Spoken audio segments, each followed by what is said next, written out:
Hi guys, कैसे हो आप लोग। आई होप आप सब मस्त होंगे। स्वागत है आपका एक और नए एपिसोड में।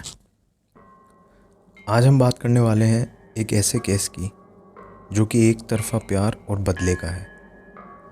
जस्मीन कौर पंजाब की रहने वाली 21 साल की लड़की ऑस्ट्रेलिया में नर्सिंग की पढ़ाई कर रही थी।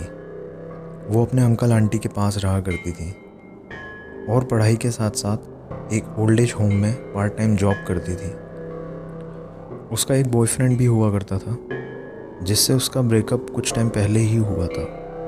उसका नाम था तरीकजोत सिंह। एक शाम जस्मीन कौर अपनी ड्यूटी के टाइम के बाद भी जब घर नहीं पहुंची तो उसके अंकल और आंटी को चिंता हुई, पर उन्होंने सोचा कि शायद वो अपने दोस्तों के पास चली गई होगी, तो उन्होंने उस रात कुछ नहीं किया। लेकिन नेक्स्ट डे भी जब जस्मीन घर नहीं पहुंची तो उसके अंकल आंटी को थोड़ा डर लगा।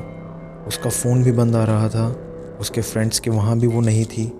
जब ओल्ड एज होम में पता किया गया तो पता चला कि वो वहाँ से अपनी शिफ्ट ख़त्म करके शाम को ही वहाँ से निकल गई थी। ये सब पता करने के बाद उसके अंकल आंटी नज़दीक के पुलिस स्टेशन में जाकर रिपोर्ट लिखवाते हैं। पुलिस जांच शुरू करती है तो पुलिस को जस्मीन कौर के ओल्ड एज होम से निकलने के टाइम सीसीटीवी में एक कार वहाँ से गुजरती हुई दिखती है। पुलिस उस कार का पता लगाती है तो वो कार तरीकजोत की पाई जाती है। पुलिस तरीकजोत को पूछताछ करने के लिए पुलिस स्टेशन बुलाती है और इन्वेस्टिगेशन के दौरान ये भी पता लगता है कि उसी स्टेशन में कुछ समय पहले जस्मीन ने तरीकजोत के ख़िलाफ़ उसका पीछा करने, कॉल मैसेज करके परेशान करने का आरोप लगाया था, जिसमें पुलिस ने तरीकजोत को स्टेशन बुला के वार्निंग दी थी और उसने वापस ऐसा ना करने की बात कही थी। इन्वेस्टिगेट करते हुए तरीकजोत के फ़ोन में कई मैसेज भी मिले और पुलिस ने तरीकजोत के सामने ये सब बातें रखी। तब तरीकजोत ने पुलिस को बताया कि जस्मीन ने सुसाइड किया है, वो मर चुकी है और उसके मरने में उसका कोई हाथ नहीं है।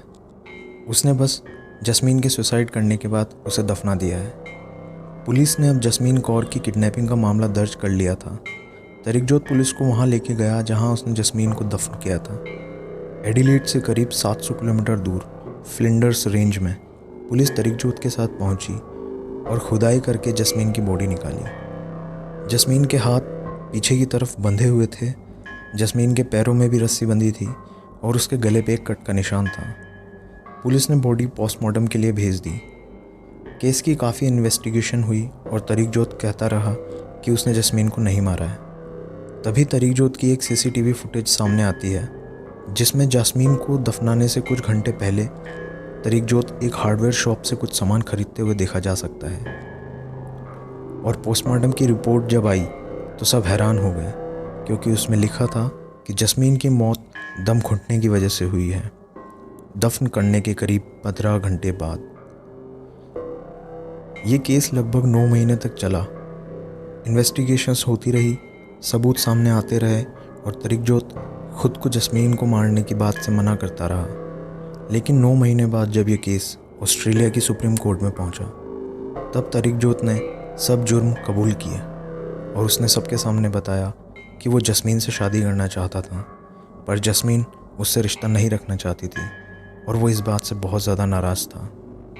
उसने जस्मीन को ओल्ड एज होम से अपनी कार की डिग्गी में किडनैप किया और प्लानिंग के तहत रास्ते से खुदाई करने का सामान और हाथ पैर बांधने के लिए रस्सी खरीदी और एडिलेड से करीब 700 किलोमीटर दूर फ्लिंडर्स रेंज, जो कि थोड़ा सुनसान इलाका था, वहाँ लेके गया और जस्मीन के हाथ पैर बांधे और उसके गले में कट मारा और उसे गड्ढे में दफन कर दिया।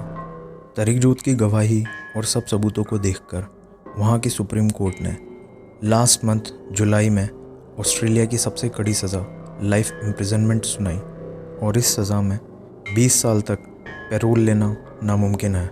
So guys, this was the case. Please like and subscribe. Thanks.